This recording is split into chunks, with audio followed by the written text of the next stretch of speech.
রক্তদান শিবির সংগঠনের উদ্যোগে আয়োজন করা হয়েছিল।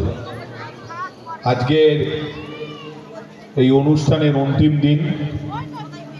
আজকের এই অনুষ্ঠান মঞ্চে উপস্থিত আছেন বিশিষ্ট সমাজসেবী যুব সংগঠক বিশ্বজিৎ পাল, উপস্থিত আছেন ওরফুলি গ্রাম পঞ্চায়েতের সদস্য তন্ময় চক্রবর্তী, উপস্থিত আছেন ওরফুলি গ্রাম পঞ্চায়েতের আর এক সদস্য তমাল মাইতি, রায়পাড়া মিলন সংঘের সকল সভ্যবৃন্দ,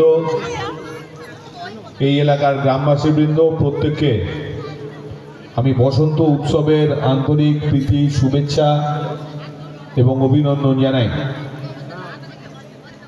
শীতের শীতল আবহাওয়াকে দূরে রেখে বসন্তের আগমন মানে নতুনের আগমন। সেই নতুনের আগমনে আপনারা আজকের এই অনুষ্ঠানের আয়োজন করছেন প্রতি বছরের মতো। আর প্রতি বছরের মতো এবারও আমি আপনাদের এই অনুষ্ঠানে উপস্থিত। আপনাদের সকলকে আমার বসন্ত উৎসবের আন্তরিক শুভেচ্ছা। সেই সঙ্গে সঙ্গে আর এক মাস পরেই নীল ষষ্ঠী, চড়ক, বাঙালির এটাও একটা ঐতিহ্যশালী বড় উৎসব। এবং তারপরে আমরা বাংলা নববর্ষে নতুন বছরে পদার্পণ করব।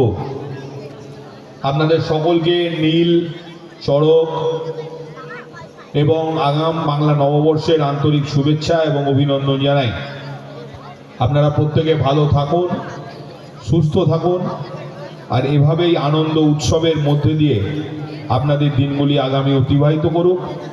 মিলন সংঘে, রায়পাড়া মিলন সংঘের আগামী দিনের তাদের সুদীর্ঘ সাফল্যের যাত্রা এভাবেই এগিয়ে চলুক, এই আশা রেখে প্রত্যেককে আন্তরিক ধন্যবাদ জানিয়ে আমার কথা শেষ করলাম। নমস্কার, প্রত্যেকে ভালো থাকবেন, শুভরাত্রি।